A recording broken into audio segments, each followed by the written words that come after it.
Coogs House. The Houston Cougars are coming off of their bye week, ready to play someone on Thursday that's kind of a familiar opponent, at least to the head coach. You are Locked On Coogs, your daily podcast on the Houston Cougars, part of the Locked On Podcast Network, your team every day.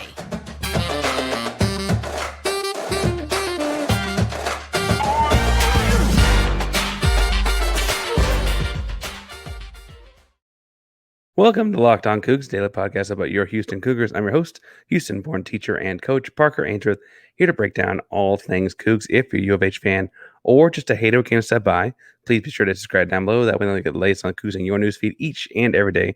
We appreciate you making Locked On Cougs your first listen of the day. Welcome back to the YouTube channel. That's where you found it. It is so good to see you again. Remember to subscribe down below. We're doing a giveaway every 250 subscribers, and we are over 1,600, heading towards that 1,750 mark. So hit subscribe to help us get there, and like and comment on the video to let us know that you are in the contest. In honor of West Virginia, doesn't have any special food to them, do they? No. In honor of playing West Virginia this week, tell us how many lines can you recite from memory of the song Country Road? I think I've got two. Yeah, two. All right. So today's episode, we're going to do some different previewing of the week. This would typically be a time when we'd be talking about last weekend's game. However, with no game from last weekend, we're going to talk some more about bigger things happening with Houston Cougar football. A comment I made last week that stirred up some stuff in comment sections. Talking about this game this week being predicted to be a fairly close game. And then last but not least, because we did not have Cougars After Dark on Saturday because there was no game to recap on Saturday, we'll talk some about what happened in the Big 12 this weekend. So first, let's jump on in. Last week, I made a comment about Houston not having an offensive coordinator and how that was kind of on the more egregious side of the things that Houston's done. And there were several comments in the video afterwards saying, elaborate on that, expand on that, etc. And I'm not saying I don't ever. I read through the comments by and large. Some of them are kind of long and I'll skim through them or whatever. Some of them get a lot of comments. I'll stop through them as I can. But I thought it was interesting that people might not have clicked as to what I meant by that or what the strength would be to having a single offensive coordinator versus having the three-headed monster. So first, the system Houston's got is this three-headed monster that is head coach Dana Holgorsen, an offensive-minded guy, quarterback coach Mike Burchett, Coach Birch, right, who is a young up-and-comer, right, but very young on the coaching side, or like young in his coaching career, I should say. I actually don't know his age off the top of my head. And then running game coordinators, Imanya Gavi, who remember came from Tulane. That was the big spark up last year as they moved on from Brandon Williams and moved into the Imanya Gavi era of running the football in Houston. So they lost Shannon Dawson to Miami, who we should point out at Miami had his own rough weekend. If you were paying attention, Dawson elected to run the ball instead of kneel the ball at the end of the Miami and Georgia Tech game. They ended up fumbling and then losing 2 plays later at the buzzer at home to Georgia Tech. Miami's had a strong year before that point this year, but I don't think it was necessarily because of the offensive play calling. We weren't exactly too worried about things when Shannon Dawson left, but we never replaced him. And the thing that's been very eye-opening to me is that Houston, in his absence, it's not that they missed his play calling or his innovation or his ideas, but there seems to be no singular direction on how things go. Houston will run a halfback dive with the lead blocker on one play, and 2 plays later in the exact same formation do nothing to play off of that, right? Or they'll run 4 or 5 different plays that are kind of all different types of schemes or don't have any congruence or any connection to one another several plays in a row because it feels like a different person is in charge of each different thing. Imanya Gavi wants one thing in the run game. Dana Holgorsen wants one thing out of the pass game. And Mike Burchett has something different he wants out of the quarterback. If you have a single offensive coordinator, even one that you maybe don't feel so strongly about, you can kind of more easily tie things together. For instance, this is roughly, I think the tight end actually did something different, but what Houston did to get one of the passing touchdowns against Rice, right? They went what I would call a laser formation or a dead T to the left side. On the video audience can see that on their screen right now. Then they had the trips, the 3 guys we have lined up on the right side, Joseph Manjack in the closest to the line of scrimmage, or closest to the tackle box. They had Matthew Golden in the middle, and then Sam Brown out wide. Running back chipping off the edge and then releasing. And they ran a simple, seams concept. You had man jack down the middle to take away the safety, either the single high or in a cover 3, take the middle, or in a cover 2 to take away the middle of the field and make those two safeties in the middle collapse, right? Take away safeties is what we call that middle spot. We also call it a home run because what you see with the H up there for the home run is if the safeties don't collapse on it, that's a homer. The first read is the number 2. That is Matthew Golden going on his little short crosser, like skinny post guy over the middle, because on the outside you have Sam Brown taking away the corner. And if you have someone taking away the safety and someone taking the corner, you should have a foot race with one of your fastest players, and that is Matthew Golden. Remember, this is his touchdown in I think it's the second touchdown of the game.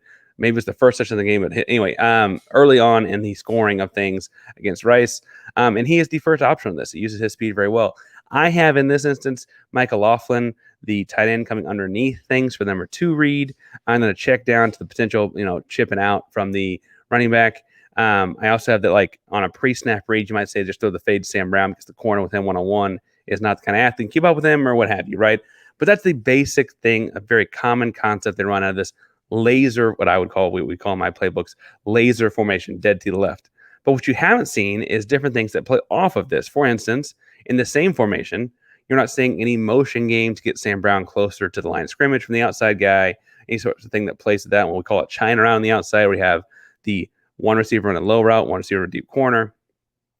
Motion to get into that. You still have man jack take away the high safety. O'Laughlin something to occupy the backside, things kind of chip and check out of the running back. This would be the exact same formation, relatively speaking, and be a fairly similar congruent play. Manjack is still taking away the safety.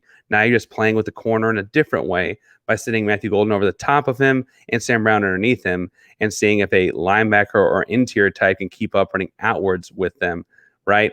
The same kind of concept. You just have the exact same kind of motion you could theoretically have, and then have an RPO out of this where you have Parker Jenkins running some sort of a zone play, basic zone play off zone blocking.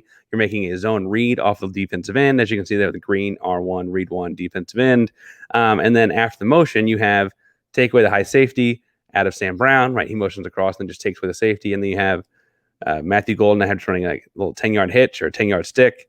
And then Manjack runs a little, I call it a whip route or a little in and out kind of route. And then on the run, because you've theoretically done this RPO action with Donovan Smith, he's got options to hit Manjack on the little arrow route or Matthew Golden.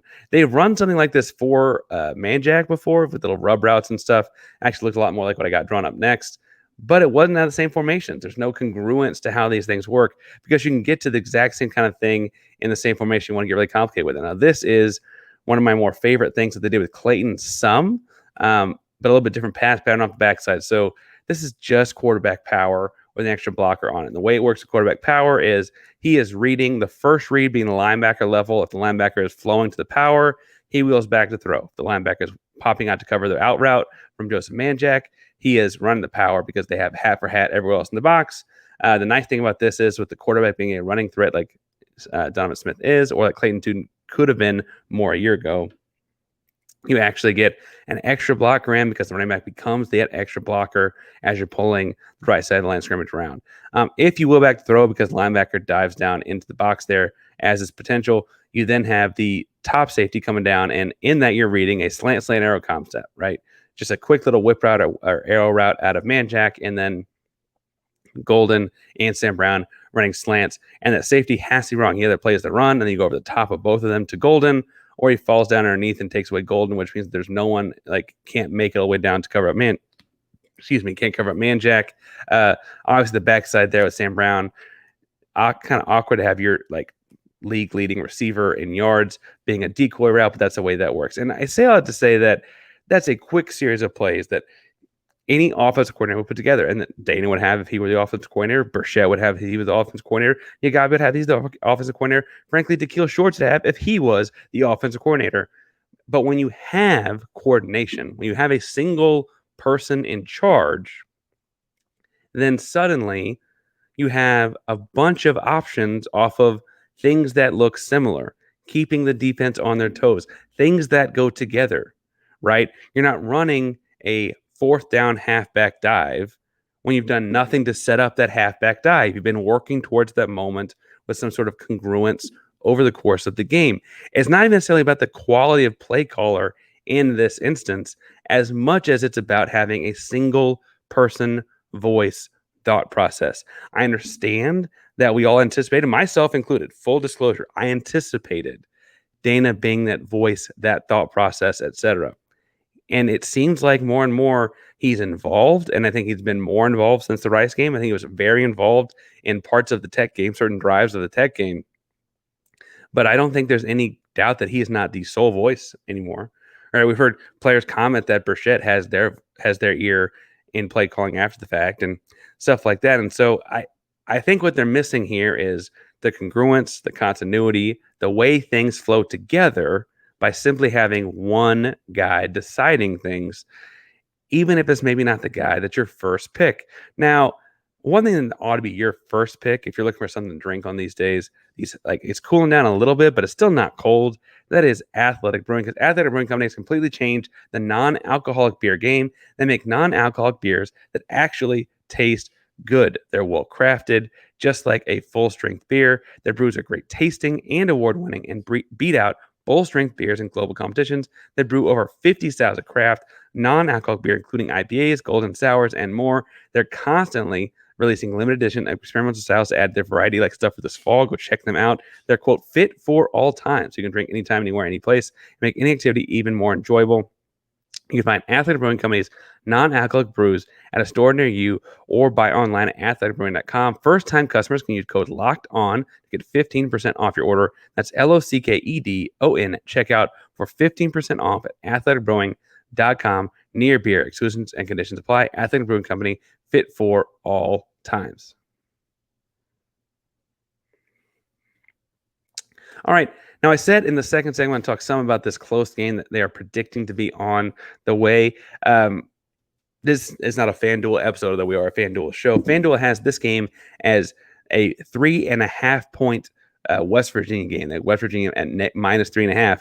And I think it's interesting when you look at these two teams that people are reading this like it might be a close game. I mean, Houston has played just 2 Big 12 conference games this year against TCU and Texas Tech. And West Virginia has played both of those teams as well and beaten both of those teams.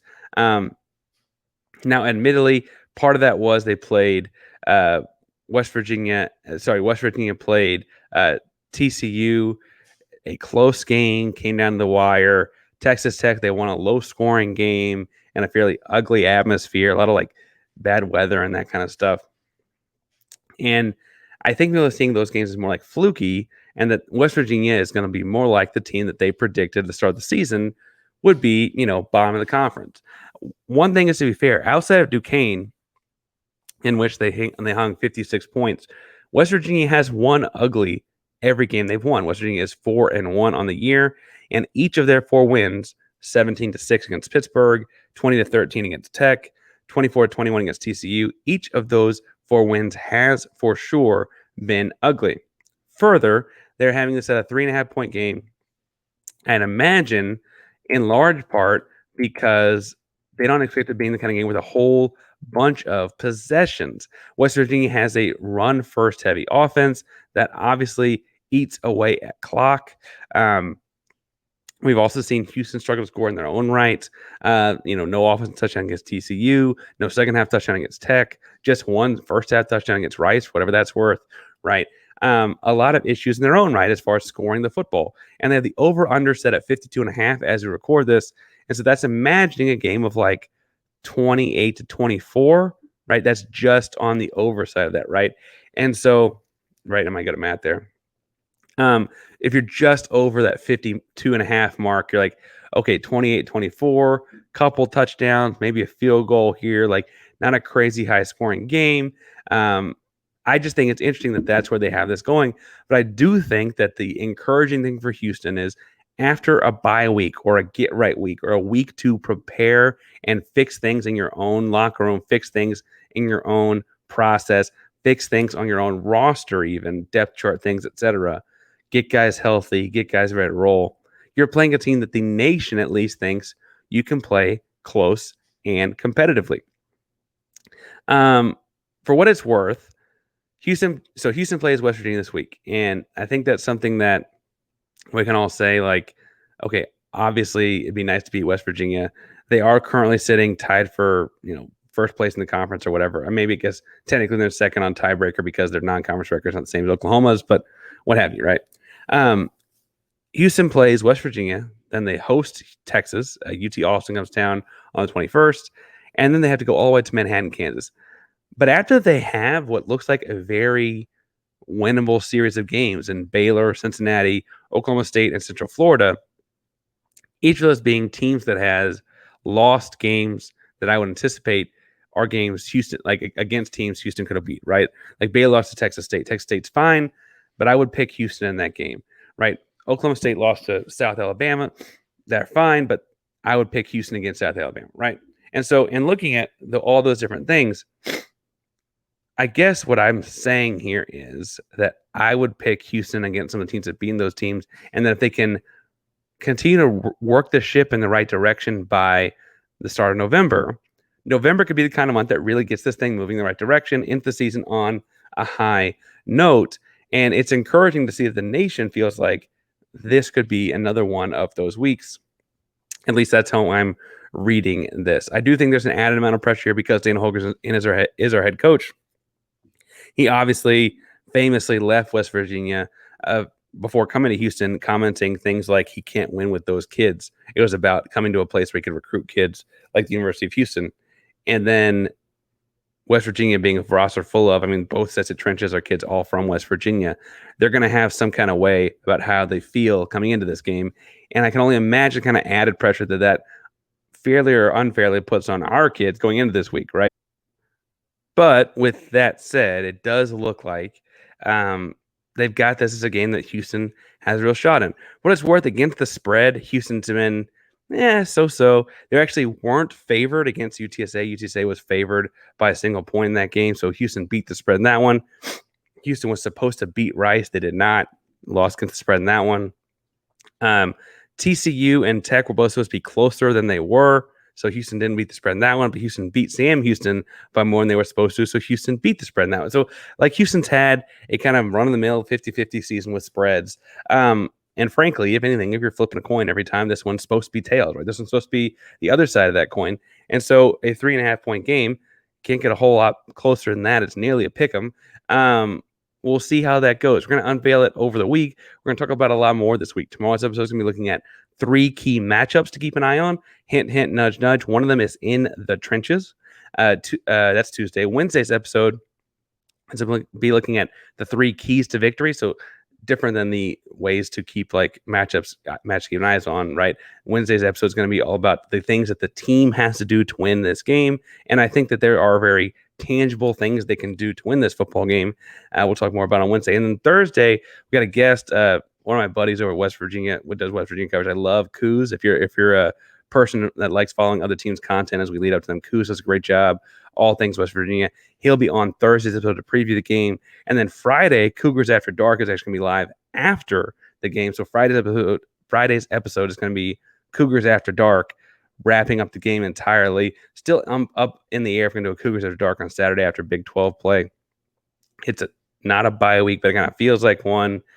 We'll see what happens on Saturday, but that's the outline for this week. Lots of fun things to come this week, and lots of key, we'll say, moving parts and things like that as we get ready for what is a short week in West Virginia. But speaking of moving parts and things like that, let's talk a little bit about keeping the parts in your moving piece moving. That is passion, drive, and patience. Those are the things that bring home the winning trophy and what keeps your ride or die alive. eBay Motors has everything you need to maintain your vehicle and level it up to peak performance, from superchargers to roof racks to exhaust kits, LED headlights, and more. Whether you're into speed, power, or style, eBay Motors has got you covered. With 122 million parts for your number one ride or die, you'll always find exactly what you're looking for. With eBay Motors and eBay Guaranteed Fit, your part is guaranteed to fit your ride every time or your money back, because with eBay Motors, you're burning rubber, not cash. With all the parts you need and the prices you want, it's easy to turn your car into MVP and bring home that win. Keep your ride or die alive at ebaymotors.com. Eligible items only. Exclusion apply. eBay Motors, eBay Guarantee Fit, only available to U.S. customers. All right, so in not having a Cougars After Dark on the bye week, we missed the time where you and I normally talk about what happened in the Big 12.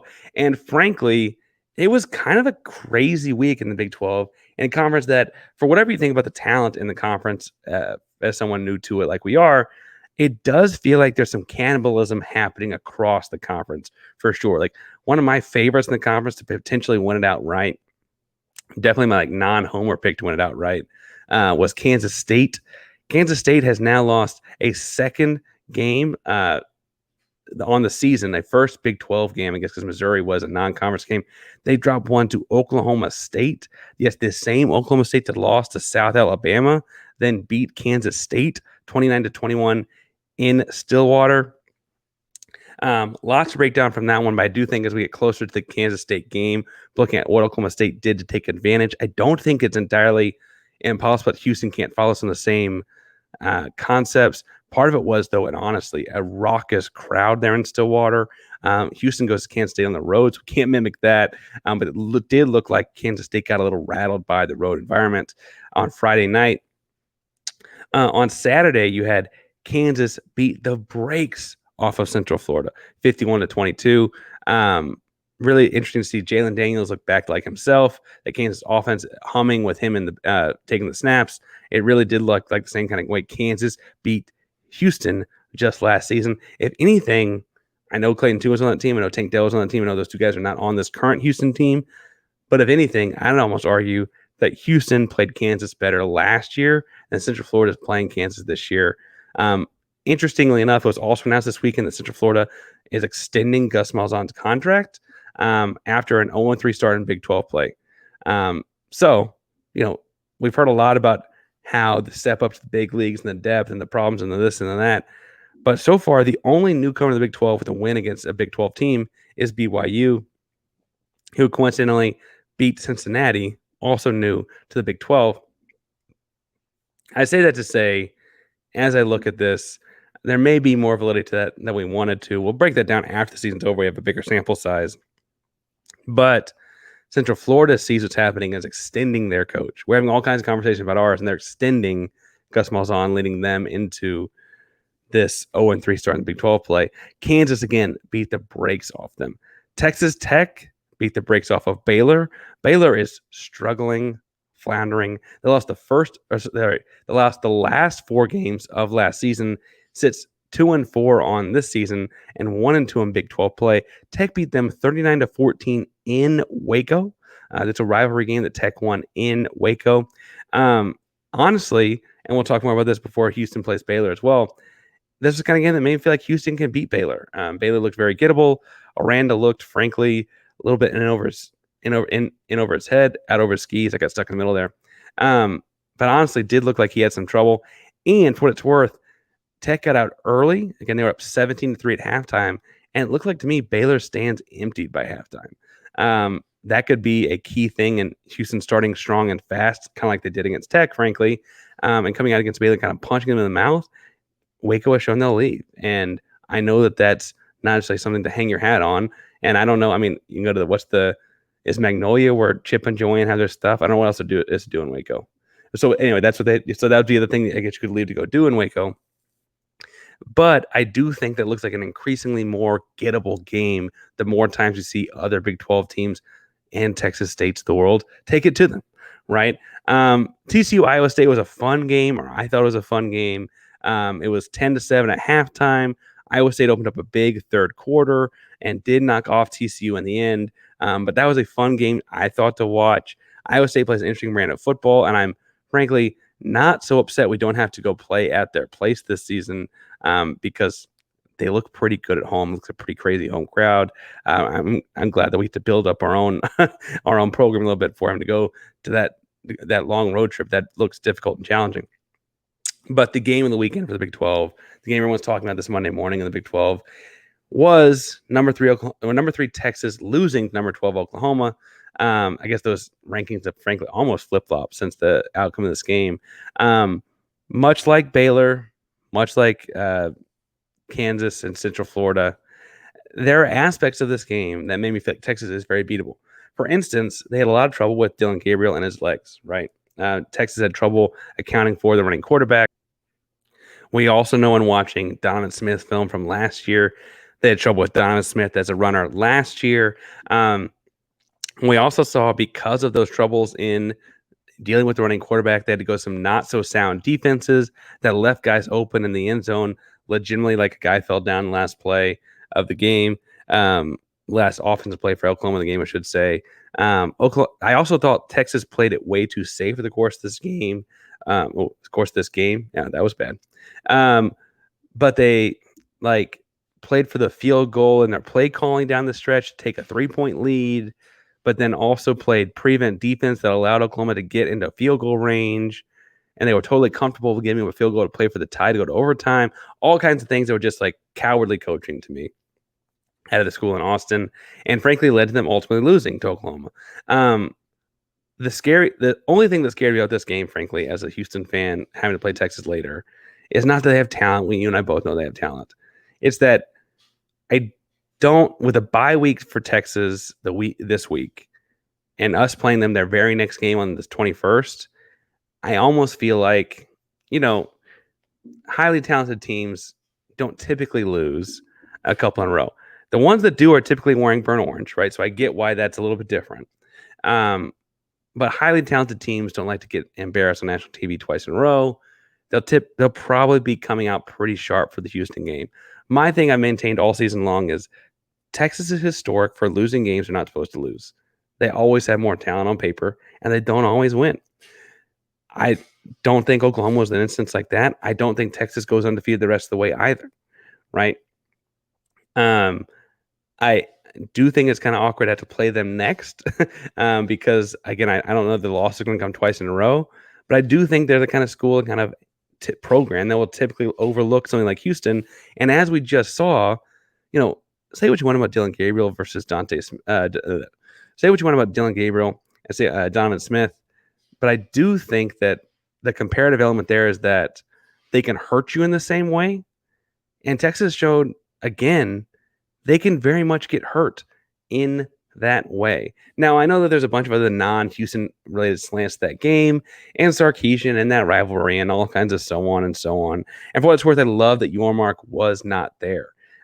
Sankey, as the SEC commissioner, said he would be there, and Big 12 Commissioner Brett Yormark said, well, I'm not. They don't want to be here. Why am I going to go watch that one? I love that. I love that. I love that. I love that. I love that for this conference. And frankly, I love that people are putting targets on Texas and Oklahoma's back to beat them up on their way out the conference.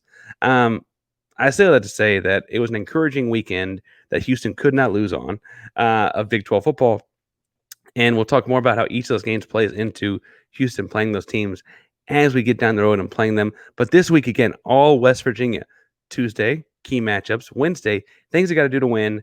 Thursday, guest appearance from Coogs from West Virginia. And then Friday's going to be breaking it all down post-game. So lots of things going on here at Locked On Coogs. Make sure you subscribe, download to let us know that you're here. Comment, tell us what you think. Tell us what you think about West Virginia and that song, Country Road. All kinds of things to help out the podcast. Remember, Locked On Coogs, the primary Locked On Podcast Network. That means your team every day. Go Coogs.